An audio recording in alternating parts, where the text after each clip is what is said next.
The news is so full of sorrows and sadness, it's just too ironic to ignore. Hello everyone, and welcome to our news talk show. We speak a lot on topics in our previous episodes regarding the US and its increasing corruption by elements of socialism and even communism often. So today I want to get into some details on why this is important. But if you think this has nothing to do with you, you might be a little naive. I'll tell you something that's going on here in the US. In just a few days, the Seattle Council is meeting on a motion to prepare legislation to allow robbery as a means of solving the problem of poverty. The main content is, I feel I do not have enough money to spend and consider myself a poor person. But I want a better life. I want to change my own state of existence. So I drive into a nice neighborhood and I spotted a big house. So then I charge in and loot the place. In order to protect my life, I legally robbed you. And you, as a homeowner, must give up resisting and turn around and run away. Afterwards, you can go to your local government and apply for compensation for you, a good citizen who looks at the big picture and is being supportive by letting your home be robbed. Your government will definitely give you some compensation, I'm sure. And I'm sure it'll come in a timely manner. All I have to do is prove that I am poor and I robbed for my basic needs of life. And then my act of robbery is legal. Folks, this is not a joke. This is a bill introduced by Lisa Herbolt, an elected woman in Seattle. And it is being considered and will probably be voted on as an official law soon. This is the world you're living in. It's real. It's actual abolition of private property put into law. And then Kamala Harris, who promotes a piece of legislation in California, it's called Bill 47 or Act 47, makes robbery under $950 not a felony. You still have to be persecuted for a misdemeanor, however the local DAs will not take the case. In reality, with many people, there is no way to control these people who want to rob you. The police do not even care anymore.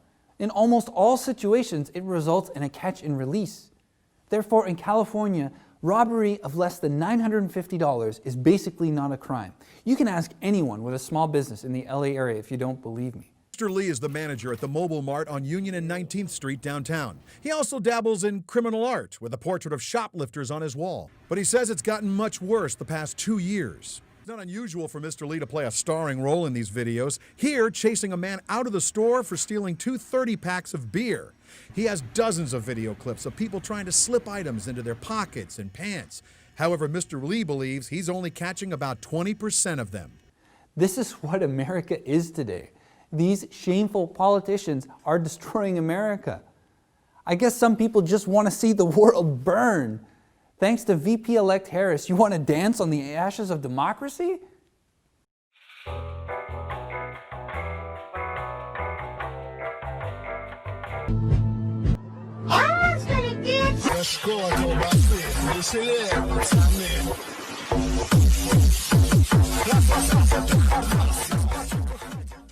The main aspect of this continuous infiltration of the evil ideology of communism into all aspects of the West in the past century has been, on one hand, implementing socialism through osmosis into the high levels of taxation, and the welfare society has bred a huge group of political super babies. The United States is running concentration camps on our southern border, and that is exactly what they are. It's just unacceptable. We cannot accept that we have to react, and that my letter and my invitation for Congresswoman to come to Poland is the answer for her reaction. It's just unacceptable to use this kind of terms for the political reasons. It's just outrageous. That's why I invited her. I want her to see the real concentration camps where people lost their lives, and I want her to come to Poland and see the history which she doesn't know. Thank you. And do you expect her to accept your invitation? I really do. I really do. I'm ready to pay for her travel. I'm ready to pay for her hotel. I'm ready to pay for her education. These politicians, growing up in a privileged environment, simply do not know how to survive the hardships and the difficulties of life.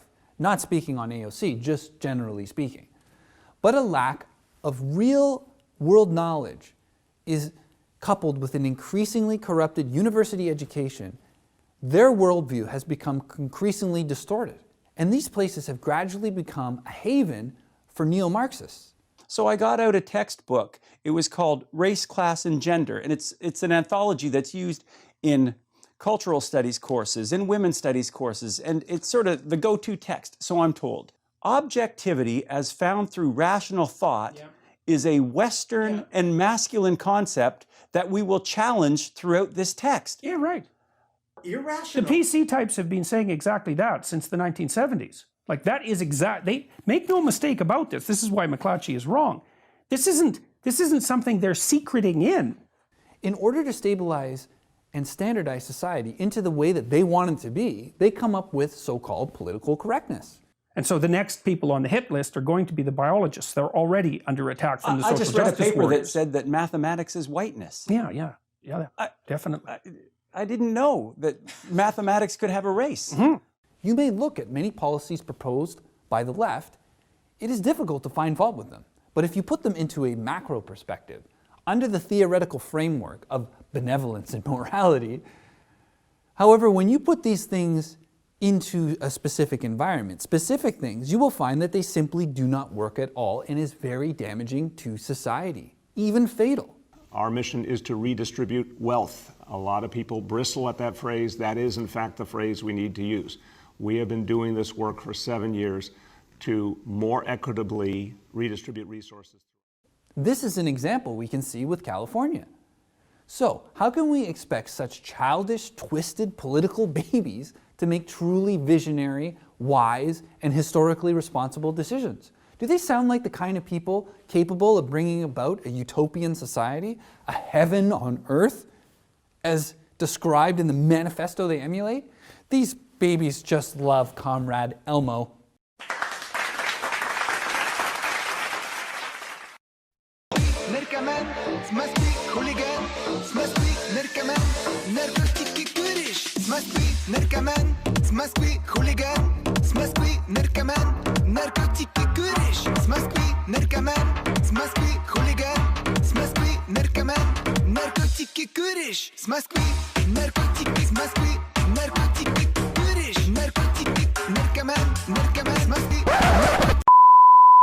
Especially in this one person, one vote democratic system, they do everything they can to curry favor with voters in order to get votes. These people only care about political correctness in the moment, about the immediate votes and interests, but not about the future survival of the country and the nation. What do they care about the future survival of the country and the nation? Why do they care about what lies ahead if you uproot the social and economic foundation of a nation? The political correctness of the moment is all that matters, and history has been very clear on what the consequences of this can be. If I would have been in Stalin's position, I would have ushered in the damn utopia instead of the genocidal massacres, because I understand the doctrine of Marxism and everything about me is good.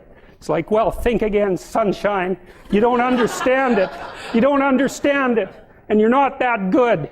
And if the power was in your hands, assuming you had the competence, which you don't, you wouldn't have done any better. And even if you had, there would have been someone else waiting right behind you to shoot you the first time you actually tried to do anything good. And that's what happened to all the old guard who ran the damn revolution. Stalin rounded them all up and shot them, along with their families and millions of other people.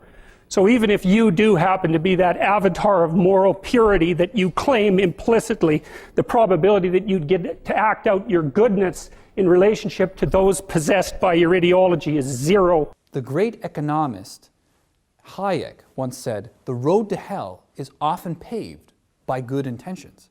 Of course, people are good in their inherent God-given nature, and children are often wonderful and good. But if you let a cognitive adolescent adult dominate the world in the sphere of politics, the only result can be catastrophe. Use your voice and your vote while you still can, because those are the very things that are slowly being pulled away from you. Please support our channel with a like and subscribe. We'll see you next time.